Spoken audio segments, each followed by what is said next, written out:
Good morning, Professor Simpson. It's indeed a great pleasure to have you as part of our Gujarati Yatra project. The date today is 28th of April 2017. We've gathered here at SOAS. If I may start with you, Professor Edwards, can you tell us a bit about your personal life? Where and when were you born? Yes. I was born in 1971 in Norfolk in the east of England, not that far from the sea. I have two sisters. I went to school in Norfolk and then moved to London around 20 years ago to become a student here in London, and I've been here ever since. I think, like many people who live in London, I now find it quite difficult to leave. Tell us a bit about your education. Yeah.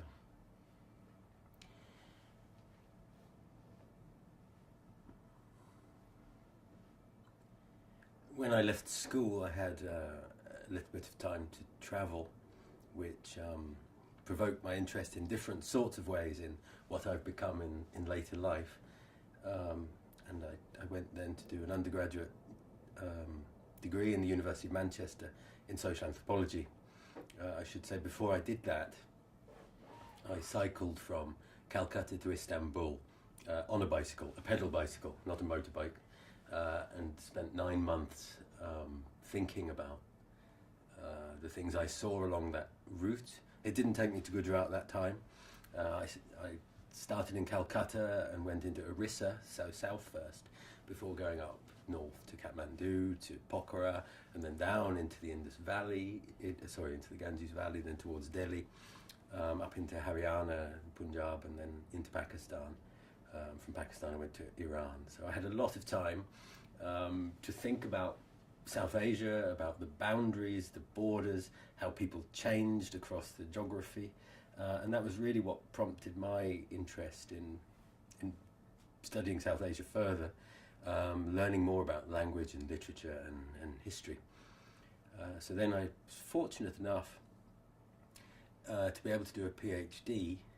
I was offered a place in Cambridge, but my mother didn't open the scholarship letter on time, so I never went to Cambridge, but I had another scholarship at the LSE, so I was able to do a PhD there.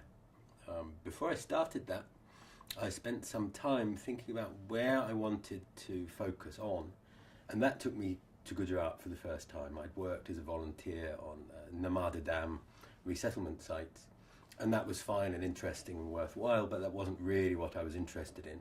So I bought an Indian bicycle, an Atlas I think it was, and cycled from Bhavnagar around the coast of Saurashtra and up into Kutch and around the coast of Kutch, looking for a suitable place to do some field work. And I happened to settle on the coastal town of Mandvi in Kutch, which was nice. It had a very nice beach, people were very friendly, and they were also building boats. And having grown up in Norfolk, near the sea, I was very interested in shipbuilding, and that's really what hooked me. And how long did you stay there?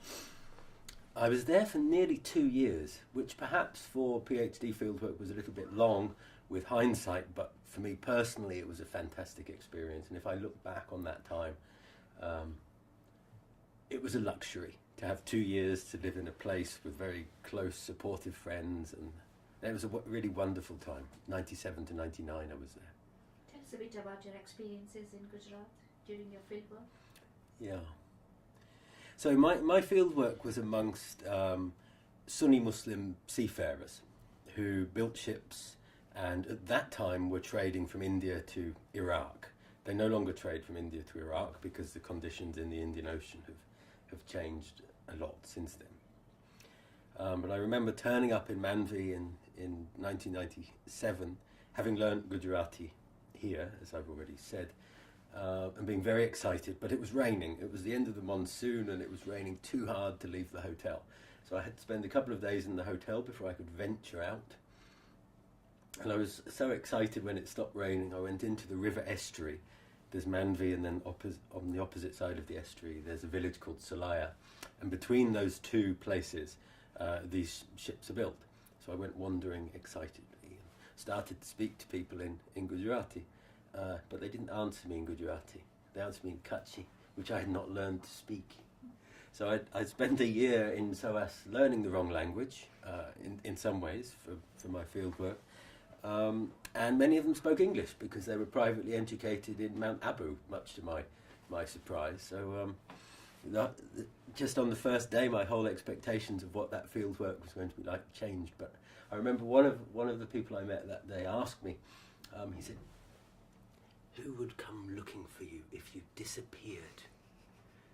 Which was a very influential moment. This guy actually became one of my best friends later, but there was something a little bit threatening and a little bit, just stand back a bit with your questions and, let's get to know each other a little bit before you start asking us these questions. That was how it started off, but then I was really privileged, I think, in many ways, to be able to spend 6 months working casually in one of these shipyards, learning about the carpentry and how the boats went together and the different names for tools and joints and the different pieces of wood that formed the hull and the stern and all of that. It was really, really very, very exciting. And after nearly 2 years, I was very sad to leave. And it's quite telling that I'm still now, 20 years later, in daily WhatsApp conversation with some of those people that I met in that time. How did you get involved in this specific type of fieldwork? Obviously, you were doing something practical.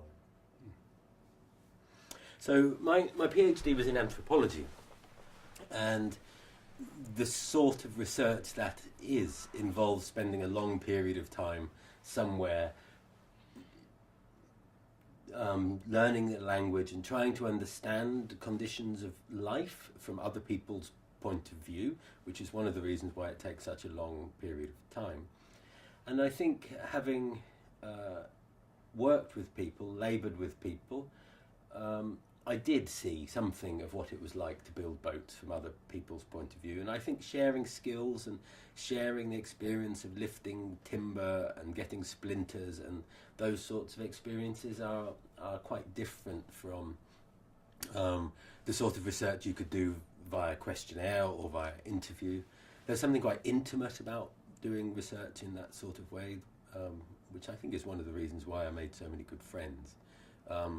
Because I didn't appear to them necessarily as a researcher. I appeared as a rather eccentric person who for some reason wanted to labour in their shipyards, which I think many of them found rather inexplicable in some ways.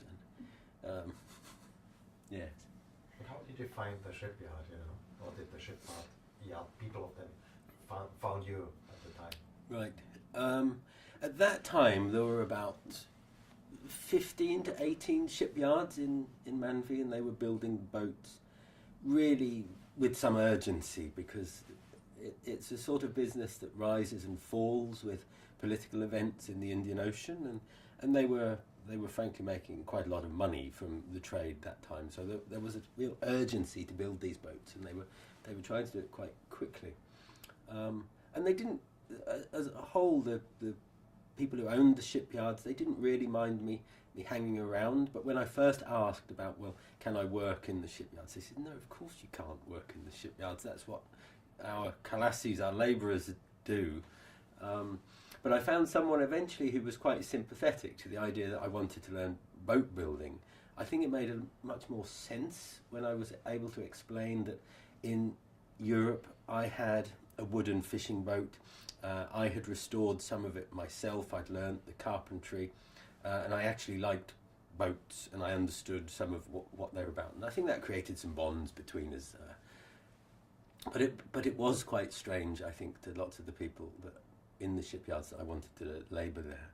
But as time went on, we did other things together. We went on picnics at the weekends. We went on pilgrimages to shrines in the hinterlands of Kutch. We played football during the off-season, as they call it, when the sea was a little bit too rough for the boats. There's a football tournament that they play in Solaya. And gradually all of those things, I stopped being a stranger after a while. Can you tell us a bit about your work with the Badela? It is the Badela community. The Badela, yeah. Let's talk about that. So the Badela community are well, they were the people who own most of the ships and live in the village of Salaya. They claim, like many people in Kutch, to have come from Sindh long ago. Perhaps they were ferry operators between Sindh and Kutch on the trade routes, and eventually they settled in Mandvi,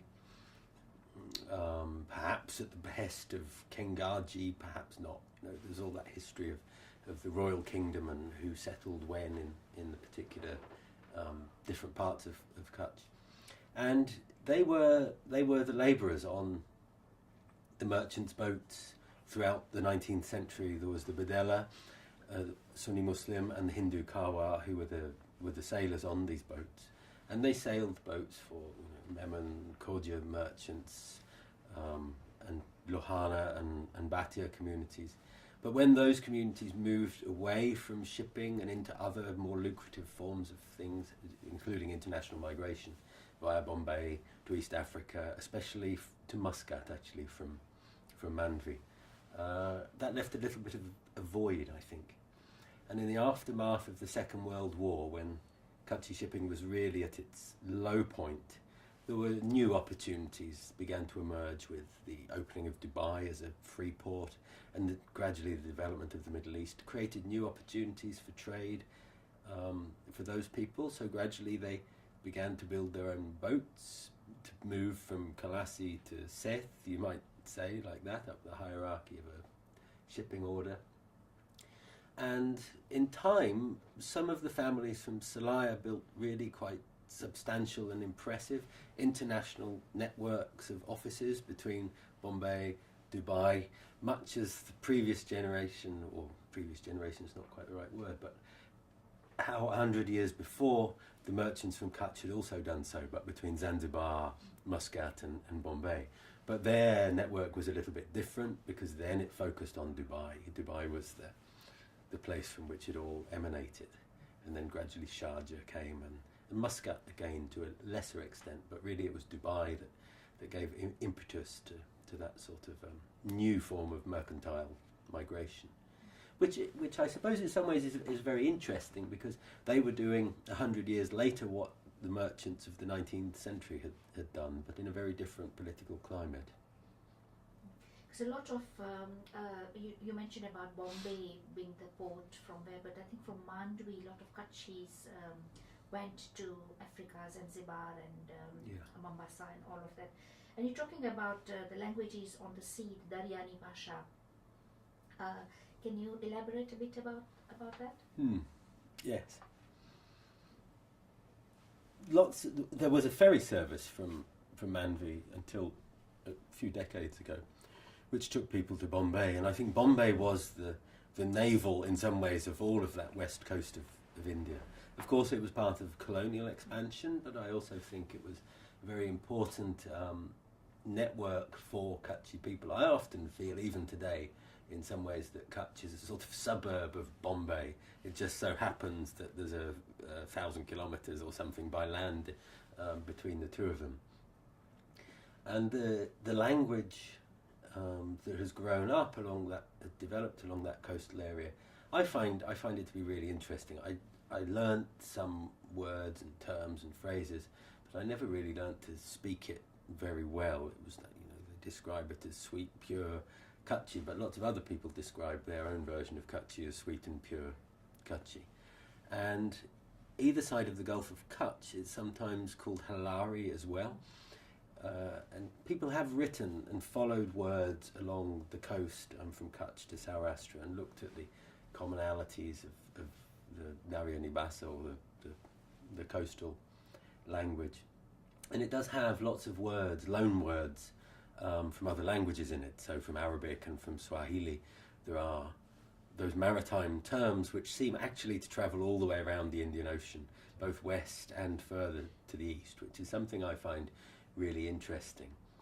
But I think it's interesting because those terms have circulated. I don't think it's really possible to say those terms came from there. It's very difficult to trace them etymologically, to give them an origin, but the fact that there is a commonality in weights, measures, certain words for sea, water conditions, weather, and the terminology for all of the crew on the vessels, I find that to be really interesting, as if those people were really part of a Western Indian or an Indian Ocean world in which languages and people had blended to the point that you couldn't really separate them out meaningfully anymore.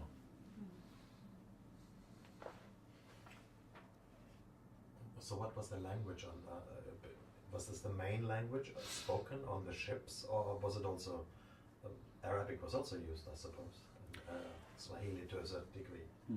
On the ships from Mandvi at that time, a few people spoke Arabic, because in Sharjah and Dubai, being able to speak Arabic, especially if you're trading, is actually very useful. Quite a few people spoke English as well, which is quite surprising, because in provincial Gujarat, English is not actually that common as a language, so to find it suddenly spoken amongst seafarers on the coast was quite an interesting sort of discovery in some ways. But the language on the boat was Kutchi, and the communication languages on the boat was ship-to-shore radio through which people would speak Kutchi as well at that time.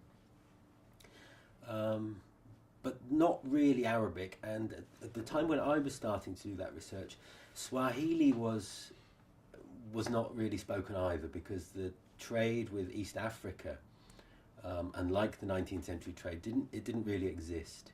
It was more between India, Dubai, India, Sharjah, and then from Sharjah into Iraq or Somalia, and now to Yemen in the last year or two. We were just talking about the Badela community. What kind of they were building the ships, but they were also the sailors. Yes. And I still usually there's a division between people who work in a shipyard to build the boats, and the other people who work as sailors. But this community seemed to be both. On both sides. Yes, I think in the past they were the sailing community from Kutch and from Saurashtra to a lesser extent, and it is true that quite often in the history you find that one community does the mercantile activity, one community owns the ships, and then perhaps another one is the crew, the labour, those who unload and load the ships. But in this case, the Badela had taken over most of the industry and did everything from the trade to the ships to crewing them. They did employ other people as well. It wasn't as if it was a sort of family monopoly or anything like that. They were quite open-minded to employing other people. However, they used the experience of building ships really as a way to apprentice people into a particular way of life, to give younger men knowledge of how ships were built, which is quite useful if you're afloat on one in the middle of the Indian Ocean, to know if something goes wrong with it, what you can do about it. And I think gradually through learning how to build ships and then becoming sailors on ships and then perhaps becoming the serang or the navigator on ships, people gradually gained experience. So there was that apprenticeship, which is sometimes romanticised in the literature, but they were apprenticed into a way of life, which then, in many instances, allowed people access to other sorts of employment opportunity. So, if your ship is moored in Dubai and somebody offers you a job working in Dubai, it's quite easy to leave the ship and go to do something else. And that tended to be what happened for lots of young men. And then the wage labour in Dubai, they were then able to step back onto the ship and to crew on the way home. So the ship became a medium of transport as well as a sort of trade engine. So there were people going backwards and forwards, but they all had sailors' identity cards, and they had been apprenticed through this system of apprenticeship from shipyard to ship. Can you talk about the ships? Were they actually traditional dhows with a motor or with an engine, or was it? This is a really interesting question, actually. When you walk in the river estuaries, you think, wow, look at these amazing wooden ships. Sometimes when I talk to people who've been to see them, they say, oh yes, look at those ancient dhows, the ancient Indian Ocean technology, the wisdom passed down through generations. And that's not really the way I saw it. I didn't see anything in those vessels that you would say had been floating around the Indian Ocean for a millennium. They have massive diesel engines in the middle. They're designed around massive diesel engines. They have satellite. They have GPS. And they're designed to carry 2,000 tons of cargo. These vessels are enormous. And there's nothing, it's still quite quaint, but this is a business. It's a serious business that's about transporting cargo. And I think the technology, although it's wood, I think the technology has changed really significantly over the last few years. And it is true that the vessels are getting bigger and bigger and bigger. And when you see them in Dubai, because in Kutch they generally don't have much cargo, so they're sitting high in the water. So you see the planks and the painting down the side and the anti-foul they put under the hulls. But when you see them in Dubai and they're leaving for Somalia and they're laden down and they've put 10 cars along the top row to take from Dubai to Somalia, they look really quite impressive. Wooden vessels carrying all these cars and vans and dentist equipment and all of that sort of stuff that people in Somalia want and is available in Dubai. So I don't think there's anything particularly traditional about them in that sense. Having said that, if you walk around the estuary, they're so impressive. These huge, hulking things, beautiful curves and shapes, and painted with a ring of white and then a ring of green for safety and for Allah's protection. And then, of course, the Plimsoll line, which is the state regulation of how much cargo you can put on them. And actually on board, they're surprisingly comfortable, at least in still seas. There's something about the wood that muffles the engine, which gives a sort of lull, soft vibration.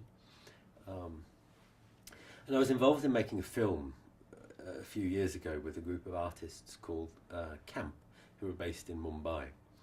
And they did something that I was really not able to do because of security concerns around shipping in the Western Indian Ocean. It's not really possible to go onto a ship without a seaman's documentation, or having a passport is not good enough. And you certainly couldn't take a camera really onto a ship as a film crew. So the artist's solution to this logistical problem was to, give sailors their own cameras, but also to set up a Bluetooth exchange for films that have been taken on their phones. They set it up on the dockside in Sharjah, and there's a big circulation of films and images and sometimes songs, but mostly sort of video clips that have been taken from phones about all sorts of incidents about life at sea, the sorts of things that generally sailors see and nobody else really sees. So ships sinking, ships catching fire, Somali pirates coming to visit coming to visit the ships, all those things that are normally hidden from view. And the artists were able to make a film that showed what the Indian Ocean looked like from on board a ship, rather than just being in Mandvi and on the shore as I had been, actually to follow the ships through the Indian Ocean. And I have to say, it changed my perspective a little bit of what it meant to be on one of these ships and what the Indian Ocean was like. Can you say something about the cargo? You mentioned it briefly. Yeah. What are the streams of cargo and what are the connecting ports? That, of course, has changed quite dramatically over the last few years. And I think that's another important point about this particular industry, that it is dynamic and it is changing, and there's nothing traditional, there's nothing stuck in that tradition. So in the 90s, one of the main cargoes from India to the Middle East was onions. So from Mundra port, as it then was, onions would be taken to the Middle East, which obviously wasn't a very lucrative cargo, but it was better than the ships going empty. And then there was the trade embargo on Iraq. Subsequently, political insecurity in Somalia has opened up new markets. And as I said earlier, more recently because of Saudi action in Yemen. Yemen has become an unstable place. And really these ships, although they're insured and they're registered, it's a sort of legitimate trade, they are able to take the risks to go to these ports. So they seek profit where, you know, regular container ships are reluctant to go or uninsured to go, all of those other reasons. So it's about markets opening up and closing. So the cargo and the ports themselves change quite a lot. So it was, in the 90s, it was things like medicine and tyres and foodstuffs from the Middle East to Iraq. More recently it's been foodstuffs, Chinese plastic goods, second-hand cars and things like that to Somalia. And all of that is kept afloat in some ways by Iran, which is sometimes rather leaky with its diesel, and there's a lot of free diesel floating around. Is there not a lot of, nowadays, a lot of delivery from India, like any food item, vegetables from India to the Gulf countries, especially Dubai? Because when you go to Dubai, everything comes from India. Yeah. Or is it a different trade? You know, I'm trying to focus what are the smaller vessels you describe, what are they transporting rather than the big ones, the very commercial ones. Yeah. No, I've only been talking about the small ones. I've not been talking about the large ones at all. So quite often there is no trade on these vessels between India and the Gulf states now. They go empty. And then their trade is actually between the Gulf and Somalia, Gulf and Iraq. It just happens that their home ports are in Gujarat, in Mundra or in Veral. That wasn't the case 20 years ago. And every now and again, some goats are taken, for example, from Mundra to Dubai or to Sharjah, but generally they go empty, and they return empty as well. When I was in Kutch, I met the oldest people I met at that time. Remember going to sea in boats and taking people to Zanzibar, to Kenya, in boats that had sails and navigated with waves, stars, those sorts of things. But those people in the 90s were then quite few and far between. And I vividly recall meeting somebody who had been a crew on one of those vessels when they had been taken by the Japanese, by the submarines in the Indian Ocean at that time, and taken to a prisoner of war camp in Singapore, I think it was. So that, in a way, I think that was the end of that era of traditional shipping, probably World War I, when people were still floating around looking at the stars and the wave patterns and things like that. I have met over the years people who have the story of we came by dhow to East Africa, to wherever it was. I have some light scepticism about the we came by dhows, because I think there were also passenger liners operating at about that period as well. But it plays a really important part in the narrative stories of the Kutch district of Gujarat, the ways in which the story would go. There was an earthquake in 1819, the farming land dried up. We were successful farmers in the north of Kutch. Our land suddenly became infertile. We could, in order to save and protect ourselves, we moved to the coast. We started to trade, small first of all, but then gradually bigger and bigger. And we moved from the land to the sea, and the sailing boats and the dhows and the currents and tides of the Indian Ocean became our way of life. I think that's a very widespread sort of generalised history of what happened in that district at the beginning of the 19th century.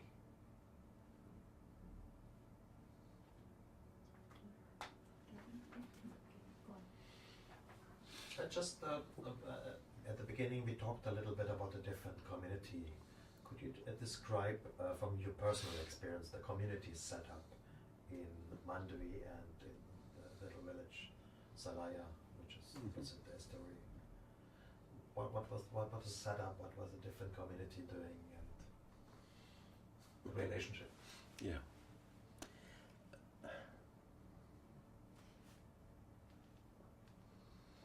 So, while I was doing that research, which was based in Mandvi, I think I managed to record something like 110 different communities who were living in that town, and that town had a population then of about 45,000 people.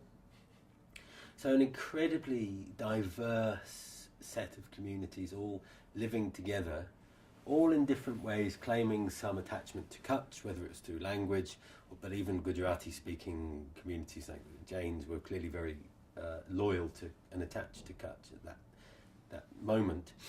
So when there are 110 different communities, each with their own myths, their own temples, or their mosques or shrines, their own ways of organising society and thinking about where other important places were, whether for marriage or for ritual, it becomes more or less impossible to generalise, because as an anthropologist I was interested in all of those things, but it wasn't really possible to trace them all together. So amongst the Sunni Muslims who were building ships, there were at least 30 different biradaris who had different loyalties, different histories, different names for one another. They were also hierarchically ordered and lived in different parts of Kutch, and claimed origins from different villages and loyalty to different sayyids. So an incredibly diverse set of people, a very cosmopolitan sort of set of people living in a very small town in a way, which was something that really has stayed with me, because trying to think about that, everybody who lived there was to some extent aware of the differences in communities and differences in religion, but somehow made sense of it all. Everybody seemed to have some understanding of what other people did. Oh yes, those people go there because they believe in this and that. Which in such a small town, to have such an incredible diversity has left a mark on me, actually. Can you talk about the main communities there? The main communities there in the 1990s, the most influential communities were Jains, Brahmins, and the Muslim seafarers in many different ways. They were the most influential communities on the ground in the town. However, they weren't the most influential communities in terms of owning land or in terms of owning buildings. Those people were Bhatias and Lohanas, Khojas, Memons. They had all the beautiful 19th century, the Jamat Khanas and the communal buildings, and much of the town, frankly, was empty. Perhaps a third of it was uninhabited, locked up, the houses boarded up. Those people lived in, my neighbours in North London or in East Africa. And a lot of that ancestral property was very coveted, as you might be able to imagine, by other people who lived in the town. So the security of that property was an endless concern, and there were Nepali security guards patrolling the street at night, bashing their sticks just so you'd make sure that you would know they were there. So it's a very interesting question. Who were the main communities? Is it the historical legacy that remains the most influential, or is it the people who live there today? I think that the grain market part of the town, which was influenced by the Jain communities, was the busiest. It was economically vibrant, thriving, had a very busy relationship with Patel communities living in the hinterlands, but in a way that was a separate thing to the history of the town, which had been about mercantile endeavour and the creation of the dharamsalas and the rest houses, all of which were rotting, decaying. The paint was falling off the walls. The beautiful murals that you could see in some buildings of Zanzibar and the coast of East Africa that had been painted on the ceilings of some of those buildings were really sadly flaking. My wife is Italian, and I met somebody called Bharat Bhai, we'll call him Bharat Bhai, who had grown up selling pasta to Italians in Somalia. And he used to sit on a otla outside a mercantile shop in Mandvi. And behind him, behind his sacks of grain, were pictures of dhow boats on the ceiling of the shop, coming into port, and you could see the coast of East Africa in the background. And I took my wife to meet this chap about 15 years later, and he explained to her in Italian how these murals had got onto the ceiling of the building. It was a really nice moment, actually, to bring all of those things together of different languages. But I have a feeling now that those murals have gone, that building was demolished and turned into something concrete with a nice glass front. But it is the case that even in the 1990s, which was a long time after, I suppose, the heyday of Mandvi as a port, there were still many of those buildings. There were the Bhatia Havelis. They were crumbling and they were in very bad condition, but they were still open, and they were still open for the daily darshan of Krishna. I doubt that's the case now. They were really on their last legs, some of these buildings. And the dharamsalas along the port front, which were incredible, beautiful buildings with these arches, perfect arches and colonnades that march down the front of the sea.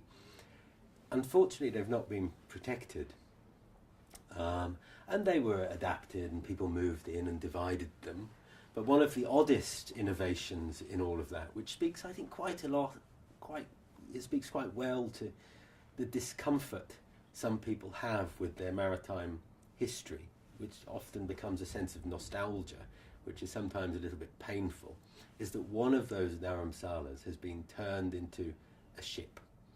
So somebody has taken the colonnades of the rest house, and they've built a concrete prow of a vessel coming out of it.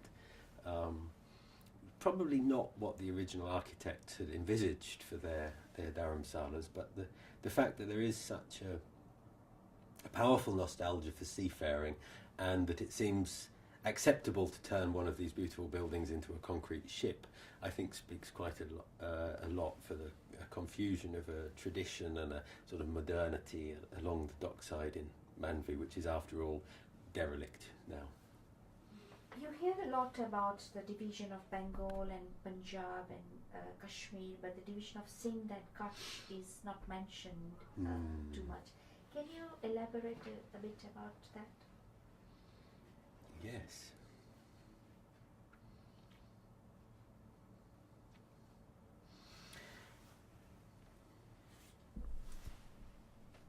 I think it's a really fascinating question, and I struggled a little bit to know where to start answering it, because there are so many different ways in which you can think about that relationship.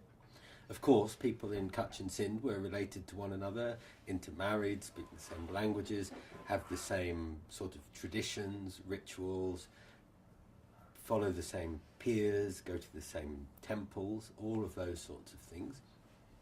It was also the case that there was a trade route which clearly connected Sindh to Kutch via Lakhpat, which now itself is a derelict, deserted, if beautiful, set of ruins.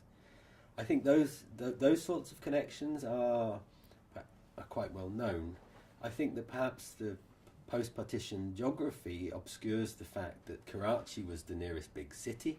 It was a centre of cultural influence, of linguistic influence. Gandhi thought a lot about Karachi, for example. The connections between Karachi and Bombay, it must have been a daily sort of interchange in terms of commerce, business, but perhaps also culture, publishing. Those sorts of relationships, I think, have disappeared perhaps even more than the legacy of language and culture across the border. There is an interesting story to do with the creation of that border between India and Pakistan. which is that the king of Kutch liked fighting with his neighbouring kings, and he particularly enjoyed fighting with the king of Morbi, the ruler of Morbi. So his family fought with the rulers of Morbi for 150 years over the Gulf of Kutch. Who had sovereignty over the waters of the Gulf of Kutch was the argument, and it focused on a little port called Wawania, which has never really been a port and will never really be a port, although both kings claimed it would be. And in the end, after 150 years, it was adjudicated that the king of Kutch was sovereign of the waters of the Gulf of Kutch. He had all of the water over to the opposite shore, which is quite an unusual state of affairs. But this piece of customary law was evoked in the 1960s in the international boundary dispute between India and Pakistan, which is why India has the entire run of Kutch up to the border with Pakistan. Now, that's a little known piece of international law in the ways in which borders and boundaries were formed between the two. So it was the King of Kutch arguing really about his own sovereign rights that then became a question of international law. So even in a battle between nations, those little disputes between kings, between Kutch and Sindh, became really influential in settling them, even in the post-colonial period. When I was in Karachi recently, and I was really struck by how similar the history of the seafaring communities are. The names of the people, the names of the communities, the languages they speak, the sort of history that they claim, in some ways remarkably similar. But in Gujarat, it's Gujarat that claims them, and in Pakistan it's Sindh that claims them. And somehow the two traditions have remained separate, have been encouraged to be separate by the passage of post-colonial history. I'm also aware of the fact that before the call for independence became loud in the 20s and 30s, that there was a concerted political movement to unite Gujarat and Sindh as one political unit, which is another fact that's sort of been lost to history. But there was seen to be so much commonality between those two that instead of having Sindh governed from Karachi and Kutch and Saurashtra governed from Bombay, it would make much more sense to have everything governed from Karachi, which is quite a nice sort of counterintuitive geographical story of political ambition and borders and boundaries.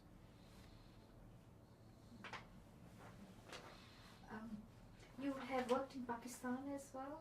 Can you tell us a bit about your work in Pakistan? I've not really worked in Pakistan. I have a couple of researchers who are working in Pakistan for a project I'm doing on infrastructure development, and one of those who is he's a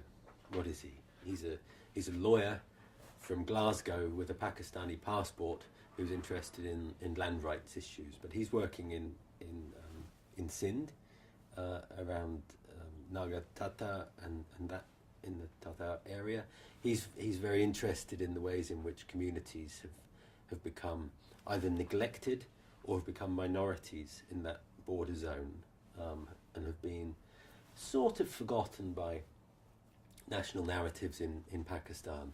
The fact that 40-50% of the population in that area is Hindu is something that's not particularly discussed in Pakistan, or for that matter discussed in India, it has to be said. That somehow that sort of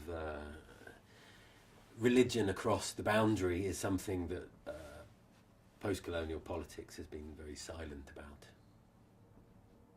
What is the perception of the people today about, for instance, I worked in Bani area along the border of Pakistan, and people were very vividly remembering what is happening on the other side. So for them it was like there's no border at all. Of course there's the political border, but culturally there was no border for them, because they talked about the shrines on the other side and we want to visit them, or we had visited them. Yeah. What was your experience? Because sometimes when you have this idea about Gujarat, it's always the kind of typical Hindu state, but of course the reality is completely different. Well, yes, it is, but I can see why you ask that question, but it's also the fact that sort of historical fact that many of the mercantile communities who are now most associated with Gujarat are from Sindh in many ways, and there are still Lohana and Bhatia buildings to be seen in Karachi. They've not been completely destroyed. So I think there's much more to the story than it just being about religion in a way. There are questions of caste that come into this, and the distribution of people around the coast, and the influence of certain communities in the creation of Bombay and the creation of Karachi. That I think that's a really interesting geography, the coastal one. And then the sort of cross-border connections that you're thinking of. Yes, they are in some ways alive and well in people's imagination, but they're also politically hot and contested, and the story of the footprint experts that often appears in local newspapers in Gujarat, the puggies, I think they're called, who can tell from camel footprints how many people have crossed the border and things like that. I think a lot of that is politically spun in order to sensitise people to the dangers of that border. It is also the case on both sides that the Indian and Pakistan state are investing quite heavily in building roads and infrastructure.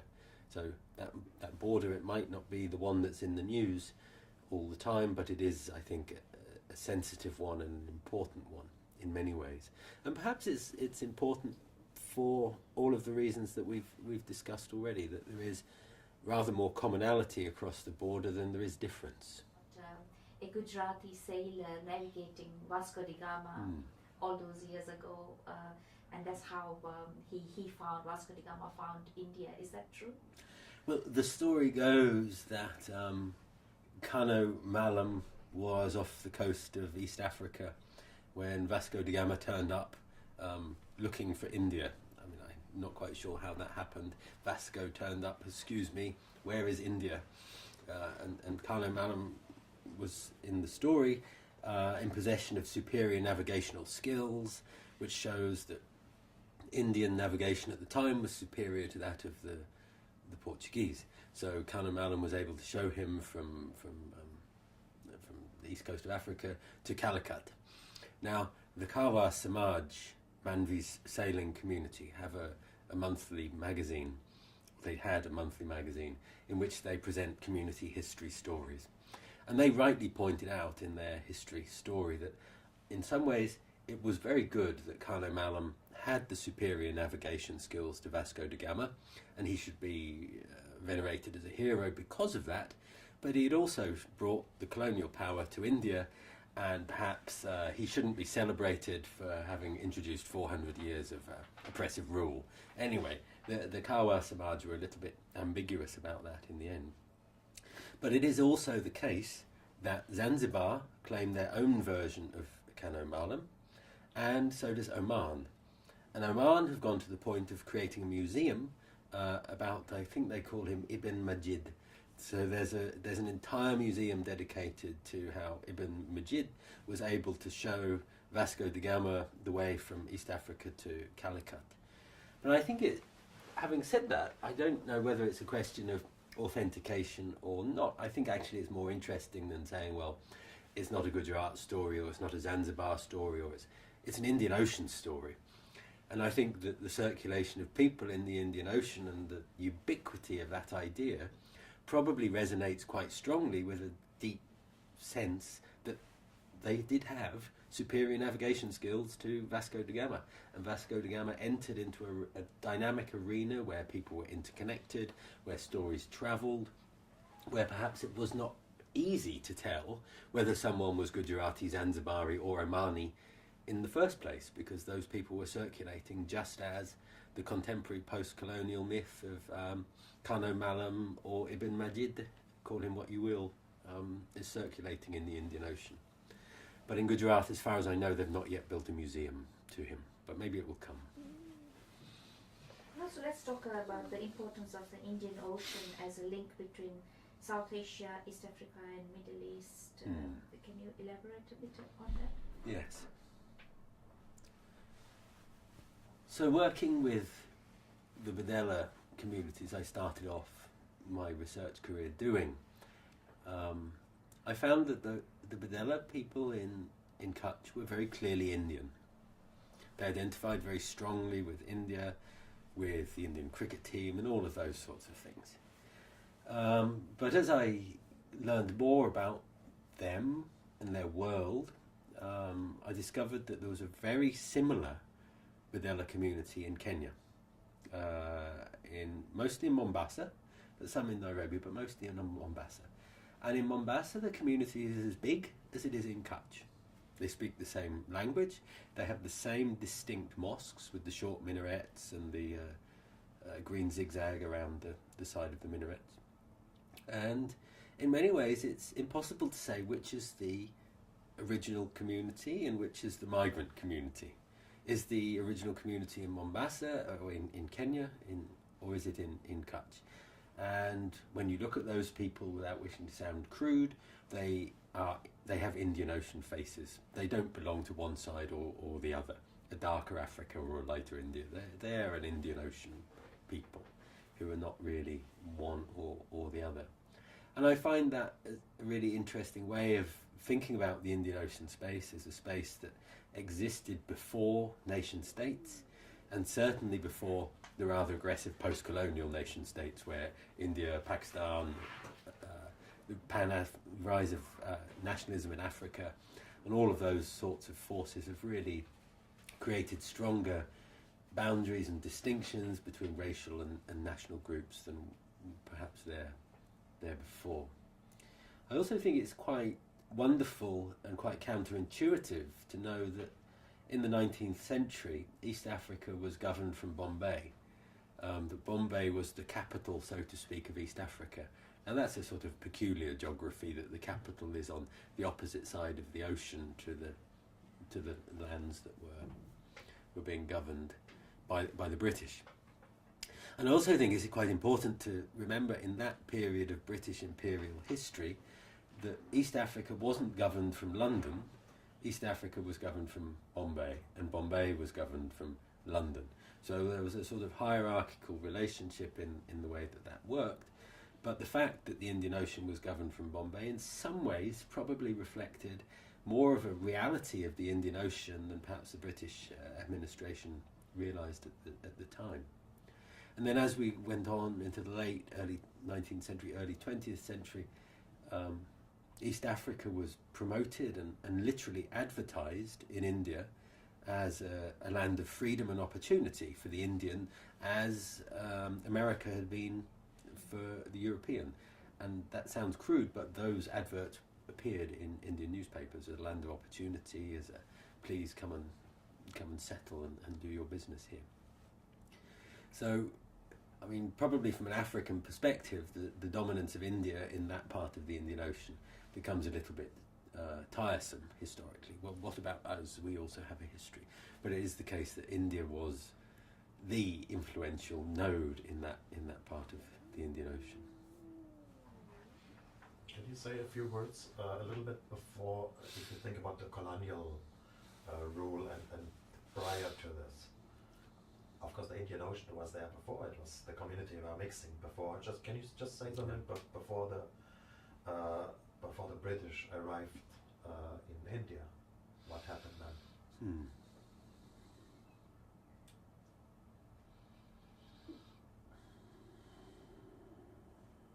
I can't say anything sensible, actually.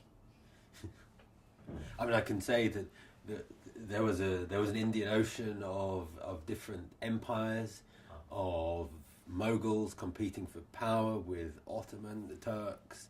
The Omanis were influential along the coast of East Africa, as we know, Vasco de Gama was also there.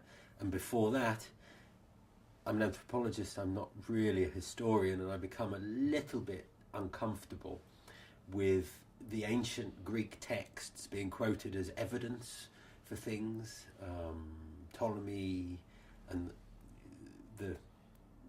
the sorts of sources that are usually used as evidence to show that Gujaratis were trading from Cambay and doing beads and things like that. That's a little bit out of my personal expertise.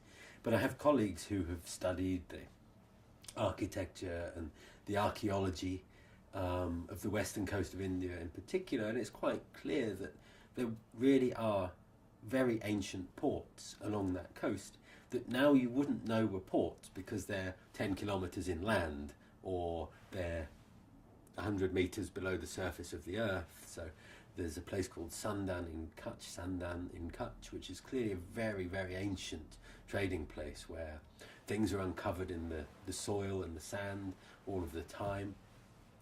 Up the river, up the Rukmavati river from Mandvi, there is a place called Oriental, where archaeologists regularly uncover trade goods, beads again, different sorts of trade goods, which clearly predate even the coastline of the Indian Ocean as we recognise it on a map today, suggesting that things really have been going on for a long time. But I'm much happier closer to the present than I am in the distant past. Have you come across the role of Indians, Gujaratis, in the slave trade of Zanzibar? Yes. So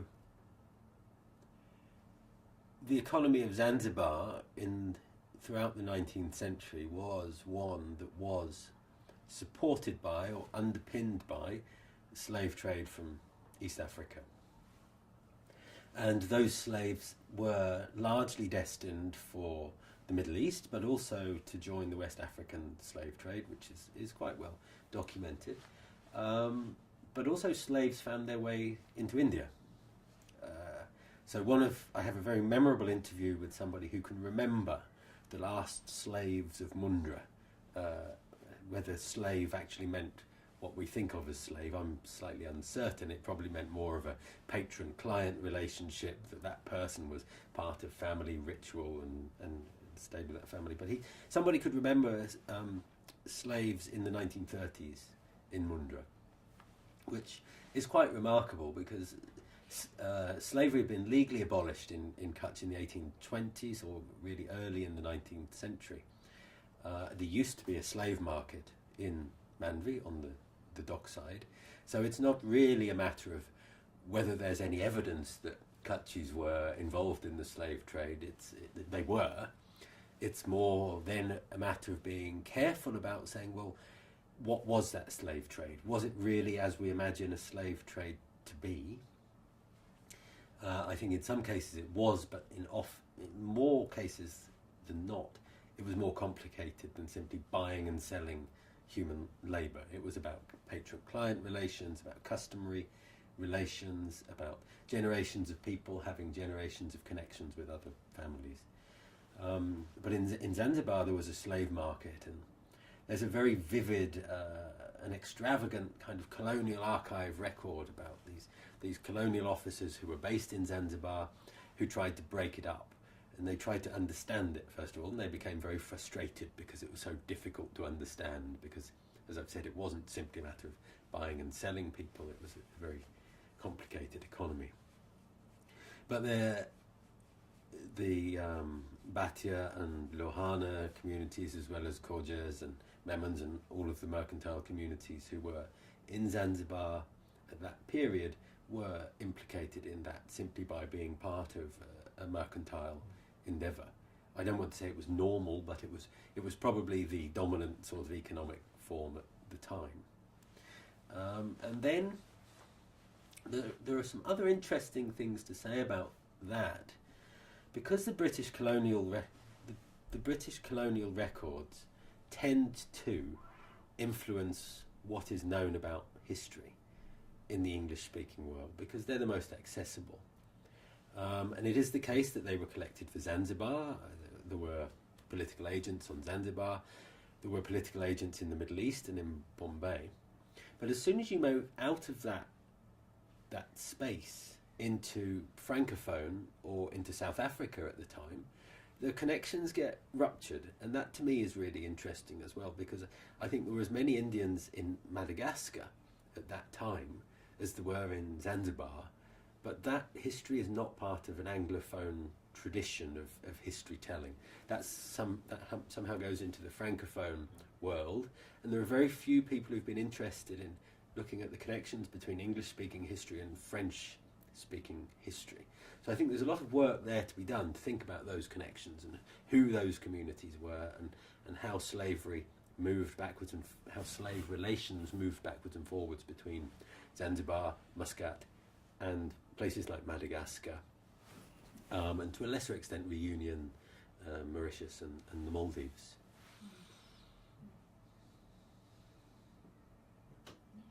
Unsurprisingly, it's a rather sensitive topic. Yes.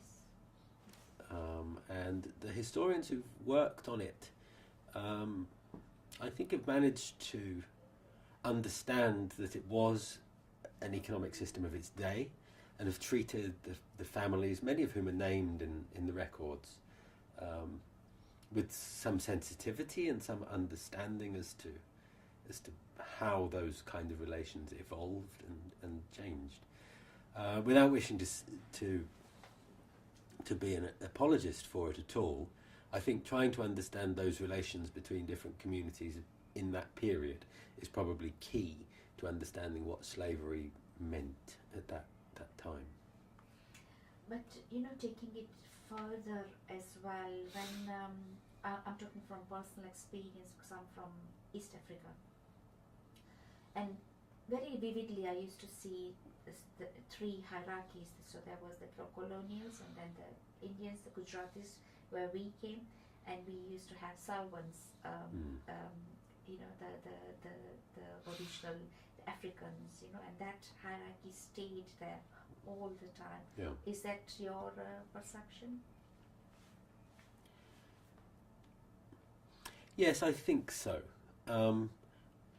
But many of those divisions were complicated by African nationalism, by post-colonial movements, and I think lots of the politics of that three-tier sort of idea of race and hierarchy have been complicated a little bit by post-colonial history. I mean, it is true that Gujaratis are not exactly flattering of African communities in their literature quite often, and I think ideas of Africa being primitive, of somehow being closer to nature, find a way into a lot of literature, but also into lots of the mercantile accounts from that period, where the Gujarati merchant is presented as somehow a colonizing hero who arrives in Africa and introduces, culture, sensibility to an otherwise wild land. In the journals that I have up here, there's a journal called Bhatia Yuvak, which was published in the 1930s. And in that there's a fantastic series of merchants' biographies who left from Kutch and from Saurashtra and also from Bombay, but about how they established civilization in Africa through their trade and through the establishment of schools, rest houses, and all of these sorts of philanthropic activities that Indian merchants are known for. So there was an act of colonization in some ways going on, at least in the records that we find in that literature.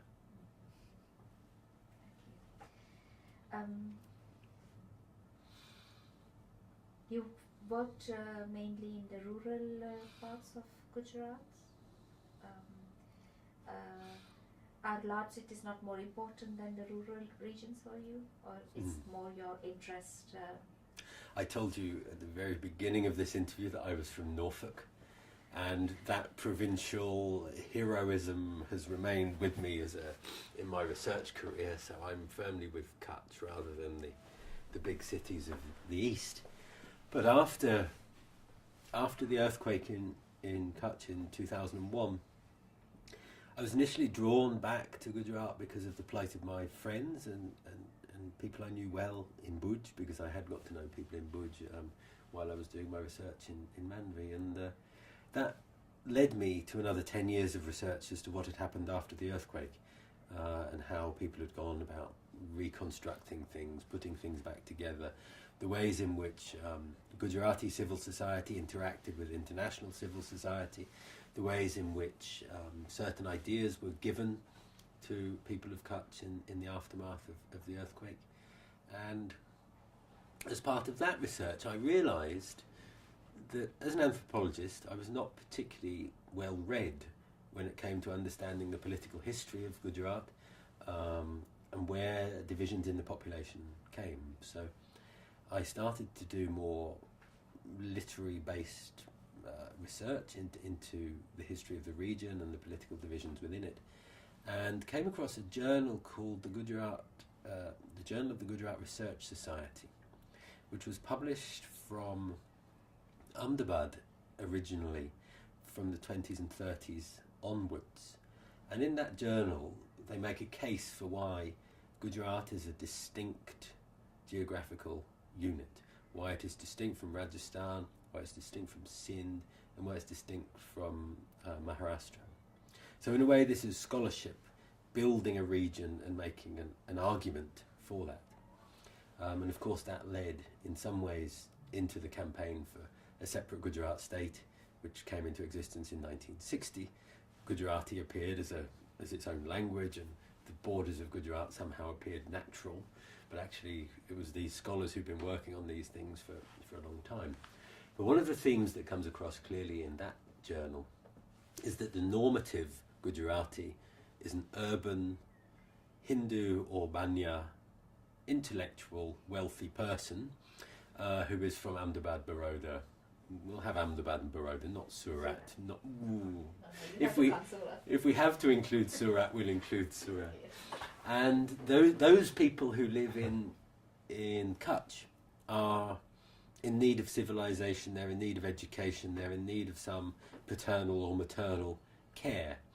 And I think that rather patronising attitude fed into all sorts of dissatisfaction in Saurashtra and in Kutch in the post-colonial period, where in Saurashtra and Kutch there were calls for independence movements, for governance straight from Delhi, because they felt as if the normative Gujarati was imposing a culture and a language on them that was simply not their own.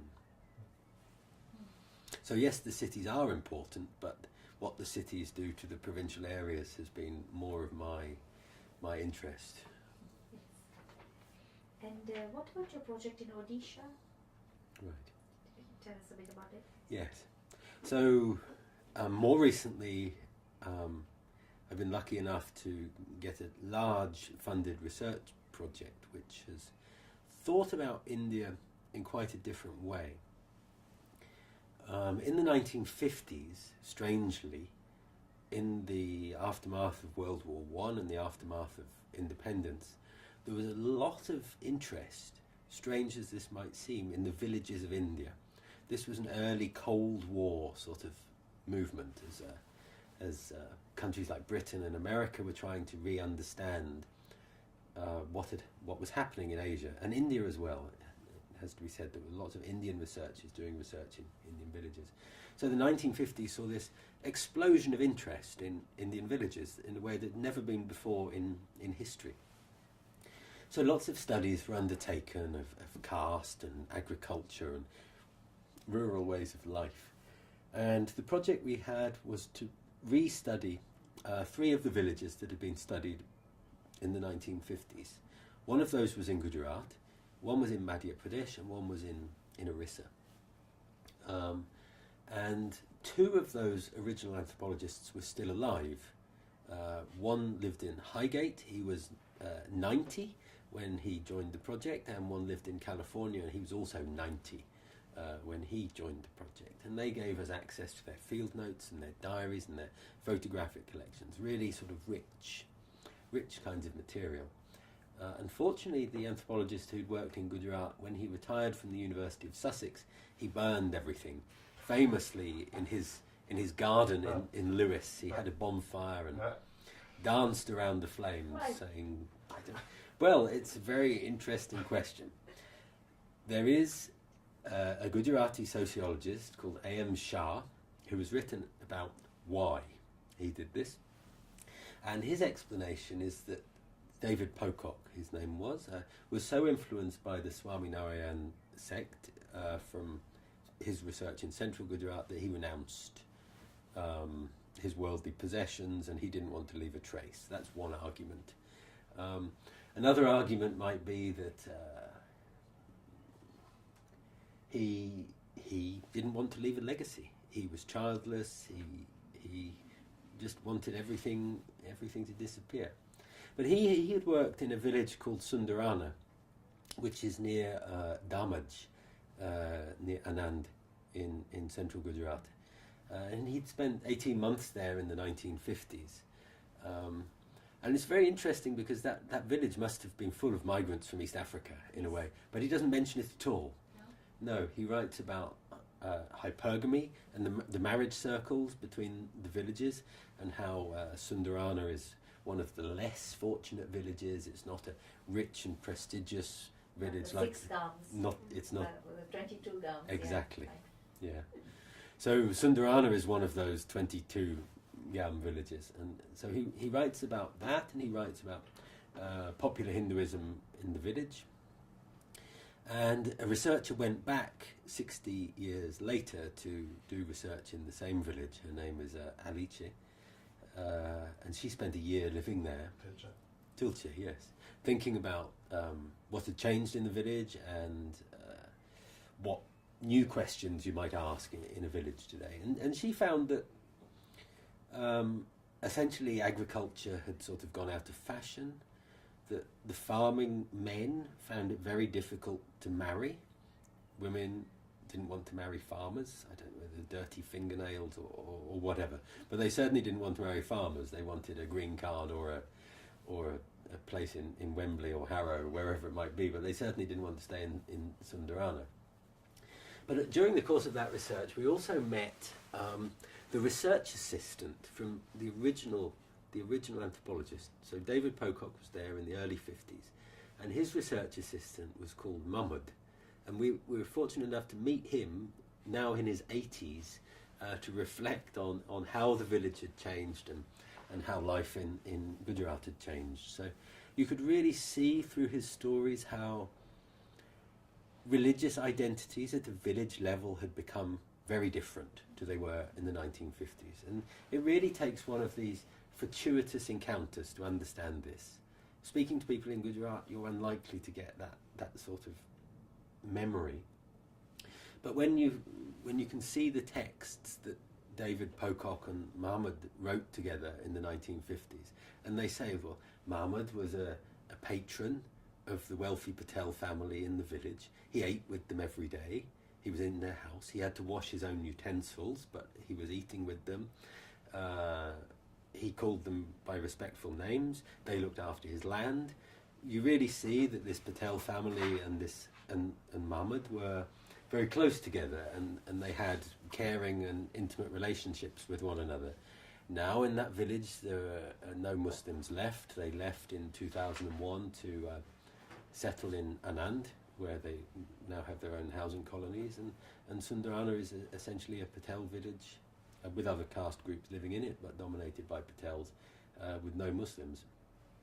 And I think those sorts of encounters do give you a sense about how things have changed gradually, in a way that personal memory cannot quite get to. You need the jolt of a record or of a book that was written in the 1950s, and you can say, Mahmud, you used to eat with these people in the 50s. Look, it says here. And he says, oh yes, I did, didn't I?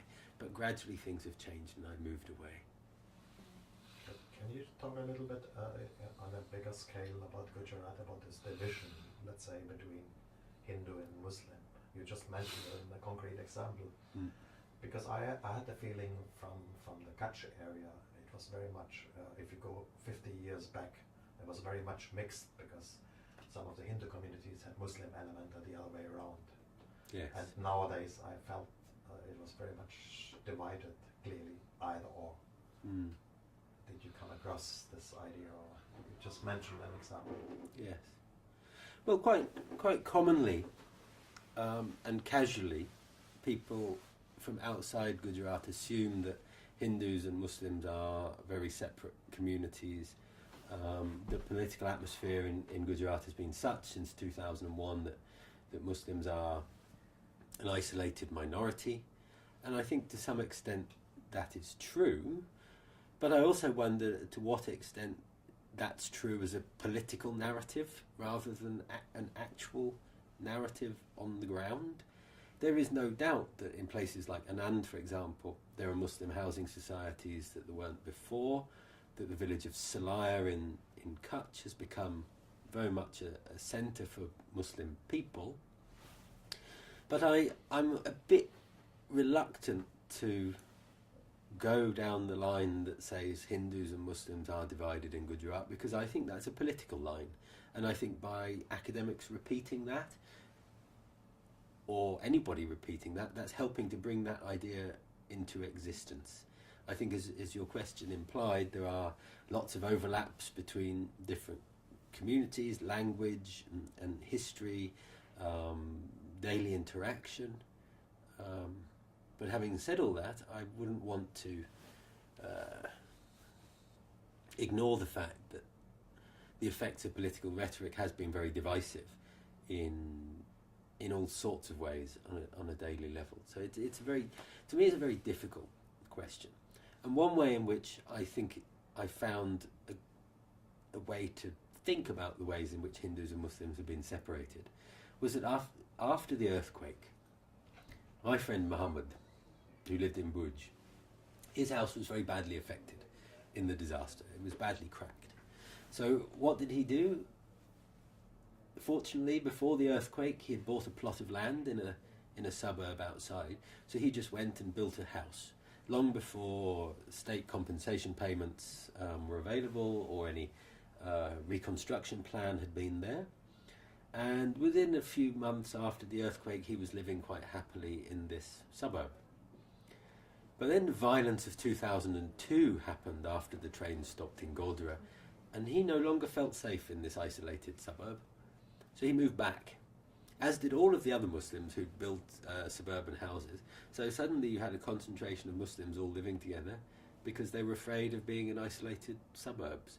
That wasn't a conspiracy of Muslims wanting to live together. That was a perfectly sensible concern about safety and security that they felt. And that has allowed them, in the process of rebuilding Bhuj, to form a new kind of community. So it's a bit of a it's difficult to know where to break that circle.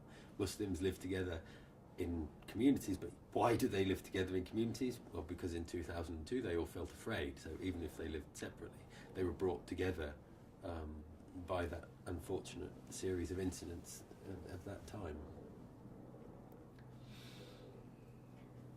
Your interaction with the Gujaratis, what have they taught you?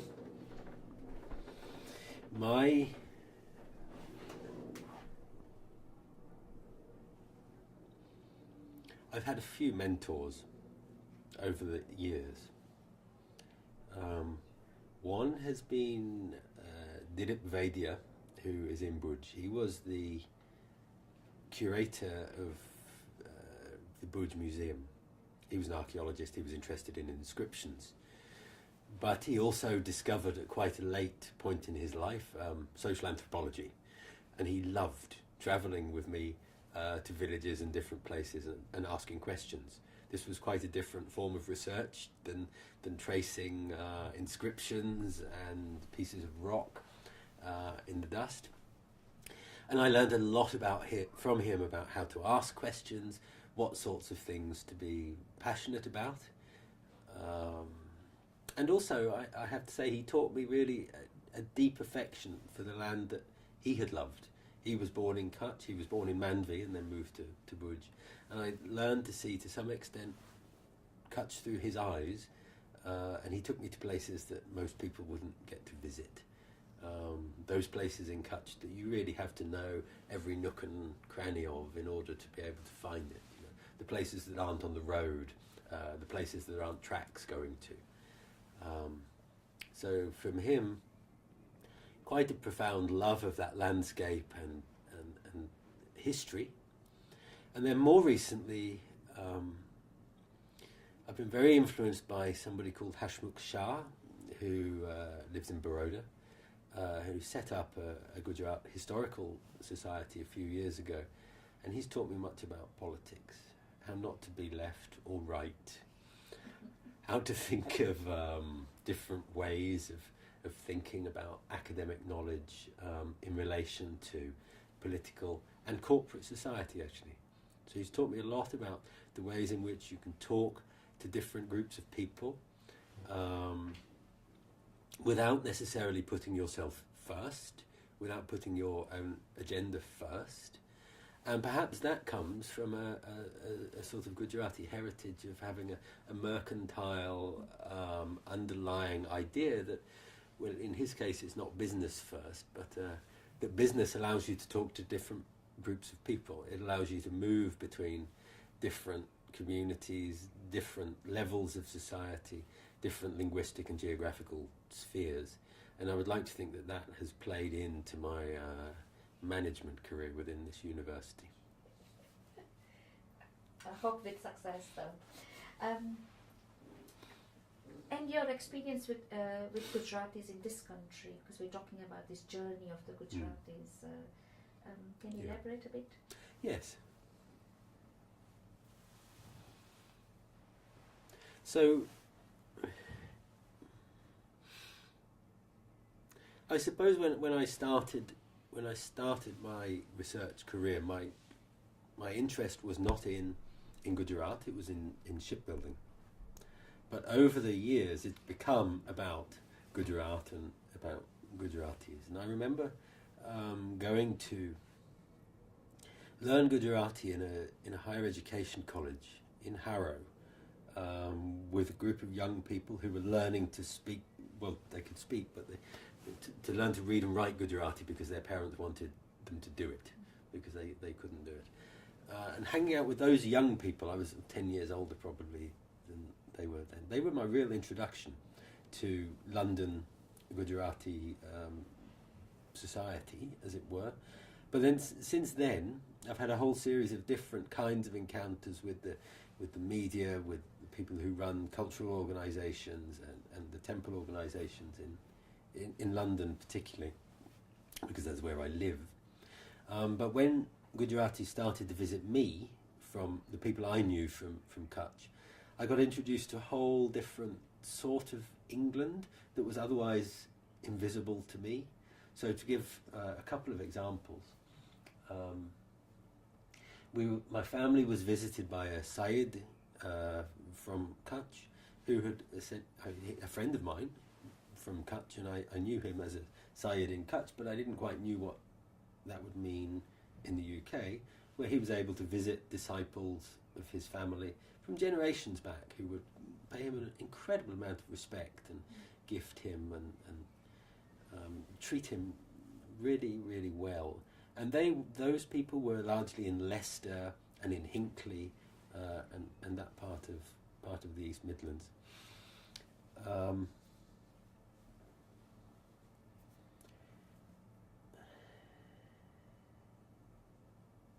And then having other visitors